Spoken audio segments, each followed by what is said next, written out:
नमस्कार दोस्तों, मैं जी.के. चौहान आपका इस वीडियो में स्वागत करता हूं। दोस्तों, आज की इस वीडियो में मैं अपने बारे में प्लस अपने चैनल के बारे में, मेरे चैनल की पूरी इन्फॉर्मेशन मैं आपको दूंगा और प्लस आप लोगों ने जो मेरे से सवाल पूछे हैं मेरे वीडियोज़ के ऊपर, उनका मैं रिप्लाई देने की कोशिश करूँगा। सो इस वीडियो को शुरू से लास्ट तक जरूर देखना।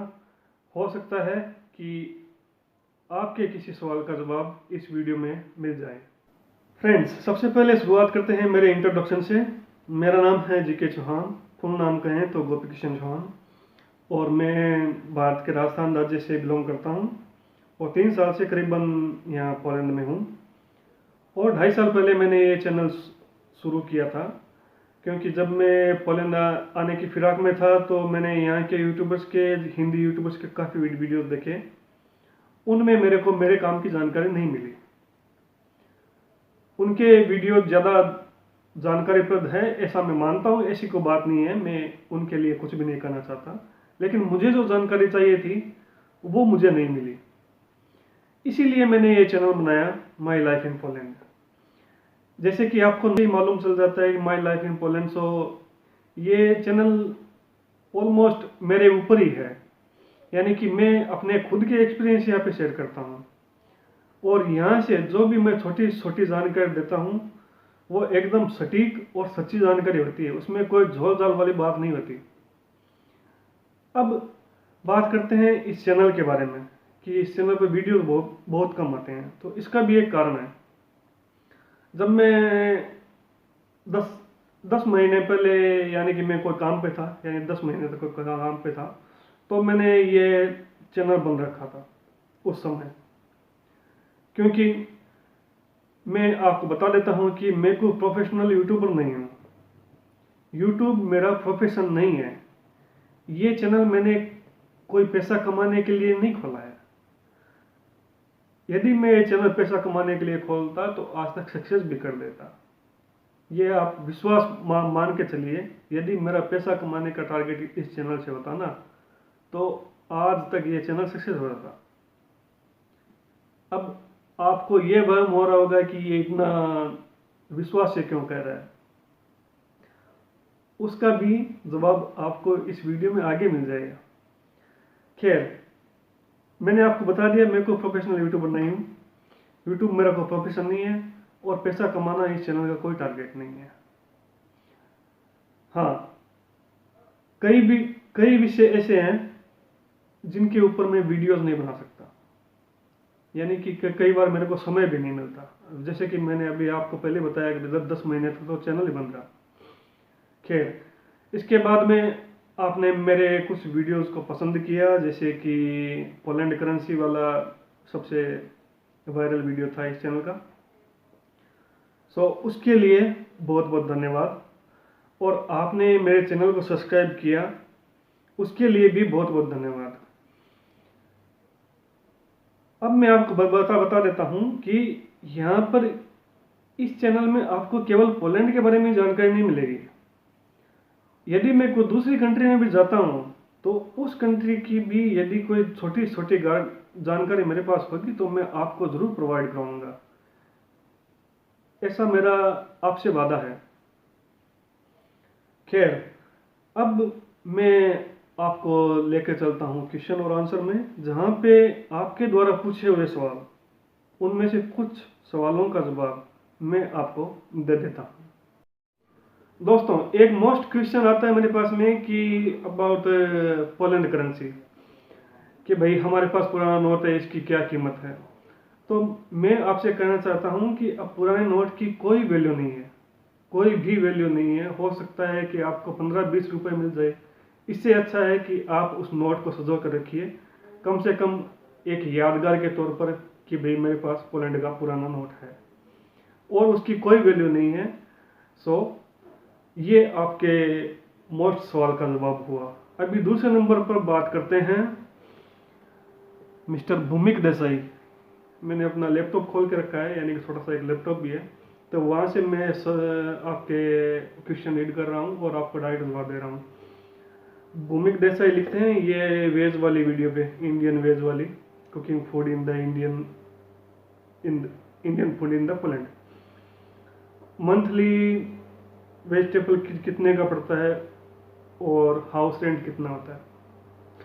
मंथली वेज, यदि आप इंडिया की सब्जी खरीदते हो तब तो थोड़ा बहुत महंगा होगा।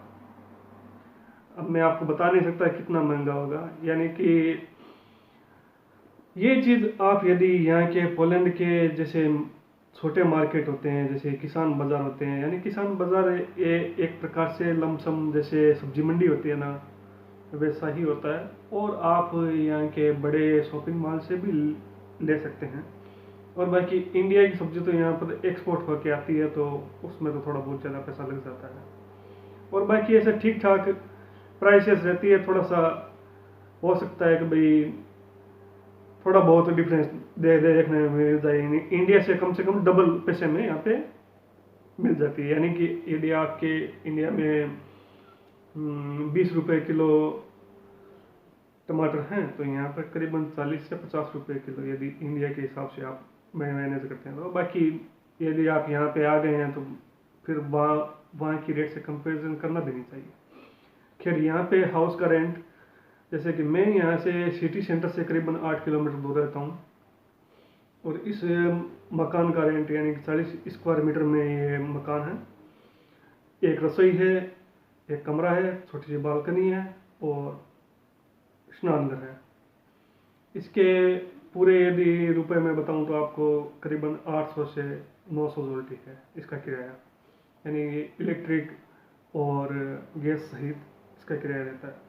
अब कोई बंदा ये कहे कि नहीं भाई हमको सिटी के बीच में रहना है, वो हमारे यहाँ एक कहावत है कि भाई जितना चाशनी में चीनी डालते हो ना, उतना मीठा ज़्यादा होता है।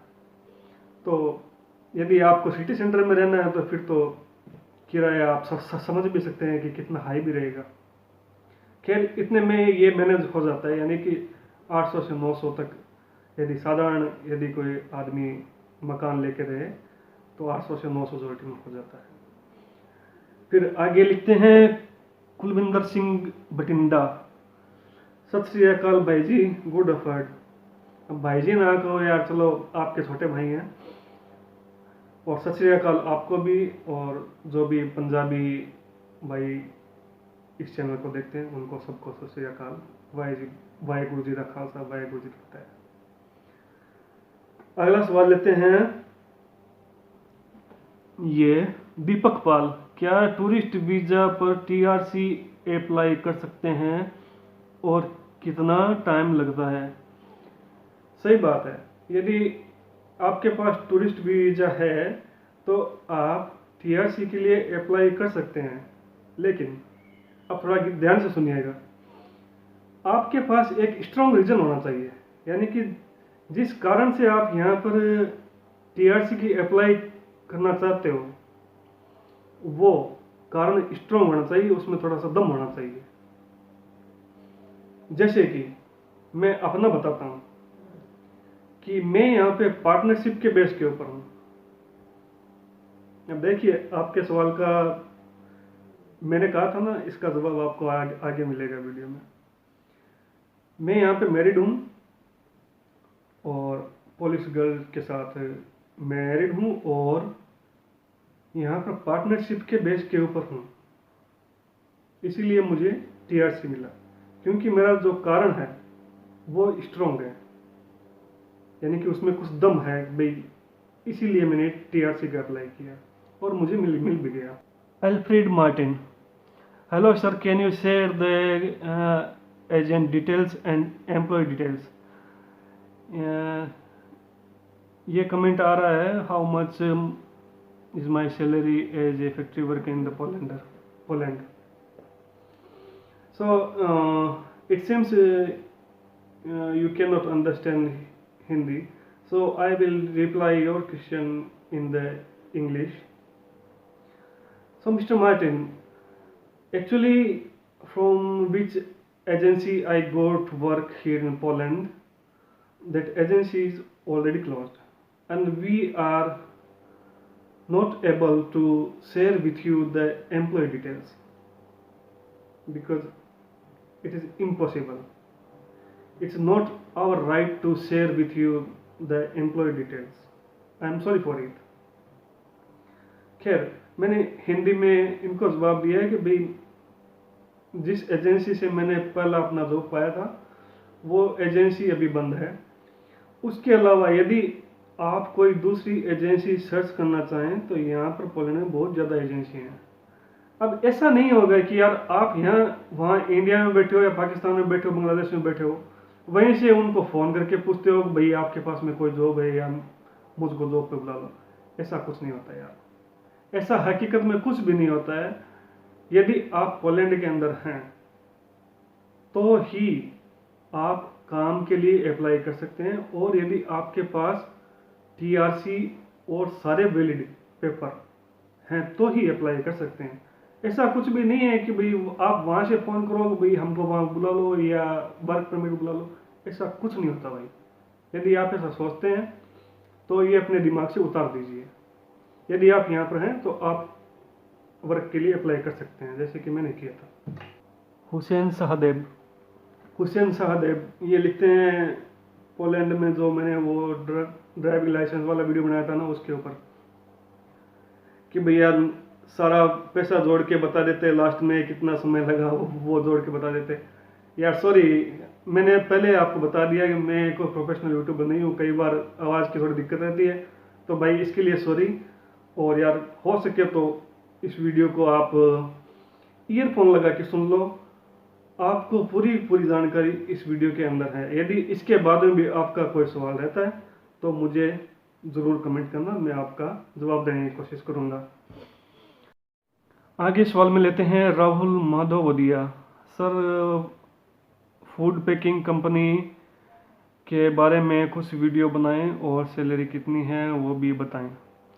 So sir, I am sorry, I already told you that I am not able for, मैं कुछ विषयों में वीडियो नहीं बना सकता, सो इसके लिए माफ़ी चाहता हूँ। और बाकी नॉर्मल सैलरी है जो 15 से 18 जोल्टी के बीच में पर हावर रहता है, बिना टैक्स काटे। टैक्स काट के आपको मिल जाता है 13 से 14-15 जोल्टी मिल जाता है। सो ये रहता है। और बाकी अभी मैंने पैकिंग की कोई कंपनी में काम नहीं किया है। यदि मैं पैकिंग कंपनी में काम करता हूँ तो आपको पूरी पूरी अच्छी से अच्छी जानकारी देने की कोशिश करूँगा। खैर, कपिल शर्मा लिखते हैं आप वर्क परमिट पर आए हो? ना भाई, मैं वर्क परमिट पर नहीं हूँ। मैंने आपको बता दिया कि मैं यहाँ पे मैरिड हूँ और मैरिज के चलते ही मेरे को यहाँ पे टीआरसी मिला है, और हो सकता है कि अगले साल मेरा टीआरसी ख़त्म हो रहा है तो परमानेंट रेजिडेंस भी यहाँ पे मिल जाएगा। कपिल शर्मा यही लिखते हैं कि बेस्ट कौन सी रही, ये मैंने कुवैत और पोलैंड के बारे में बताया था, शायद उसी के ऊपर सवाल है।